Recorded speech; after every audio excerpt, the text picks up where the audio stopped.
இந்த தரையில வரைஞ்சிருக்க வரைபடம் தான் நம்ம எதிர்கால பண்ணையோட மாடல். இந்த 1 ஏக்கர் நிலத்துல மாடு, கோழி, மீன், வாத்துன்னு எல்லாத்தையும் ஒன்னா இணைக்க போறோம். இதுல மீன்களை விட்டா அதுங்க போடுற எச்சம் தண்ணிய சத்துள்ளதா மாத்தும். அப்புறம் இந்த தண்ணிய செடிகளுக்கு பாய்ச்சறப்போ காய்கறிங்க சும்மா ஜிவ்வுன்னு வளரும். இந்த கூண்டு குட்டைக்கு சரியா மேல இருக்கிறதுல ஒரு பெரிய தந்திரம் இருக்கு. கோழிகள் போடுற எச்சம் நேரா தண்ணியில விழுந்து மீன்களுக்கு தீவனமா மாறிடும். மீன்களுக்கு தீவனம் வாங்க செலவு குறையும். இந்த வாத்துங்க தண்ணியில நீந்துறப்போ தண்ணியை கலக்கி விட்டு ஆக்சிஜன் அளவை அதிகப்படுத்தும். இதனால குளத்துல இருக்கிற மீனுங்க ரொம்ப ஆரோக்கியமாவும் வேகமாவும் வளரும். இது வெறும் பாசி இல்லடா, இது மாடுகளுக்கும் கோழிகளுக்கும் ஒரு மாமருந்து மாதிரி. இத போட்டு வளர்த்தா பாலோட அளவும் கூடும், முட்டையோட தரமும் உயரும். இதுங்களுக்கு தேவையான புல்லு நம்ம நிலத்துல இருந்தே கிடைச்சிரும். இதுங்க போடுற கழிவு மறுபடியும் நிலத்துக்கே போயிரும். அந்த சாணமும் சிறுநீரும் தான் நம்ம மண்ணுக்கு உயிர் கொடுக்கும். மண்புழு உரம் போடுற நிலத்துல தண்ணி தேவை குறையும். ஏன்னா இது மண்ணுல ஈரத்தை சேமிச்சு வைக்கும்.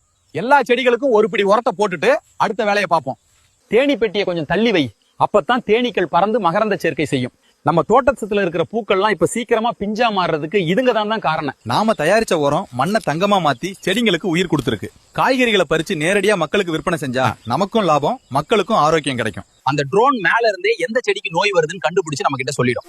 இந்த மாதிரி டெக்னாலஜி நம்ம கிட்ட இருக்கிறதுனாலதான் நாம குறைவான நேரத்துல அதிக வேலை செய்ய முடியும். கைஸ், நம்ம பண்ண தோட்டத்தை முழுசா இரவும் பகலுமா காவல் காக்குறது இவன் தான். ரொம்ப பாசக்கார பையன்.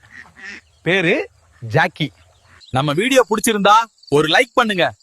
வீடியோவை எல்லாருக்கும் ஷேர் பண்ணுங்க. உங்களோட ஆதரவை தொடர்ந்து எங்க யூடியூப் சேனலுக்கும் கொடுங்க. சேனலோட லிங்கை கமெண்ட்ல போட்டு வச்சிருக்கோம். மறக்காம சப்ஸ்கிரைப் பண்ணிடுங்க.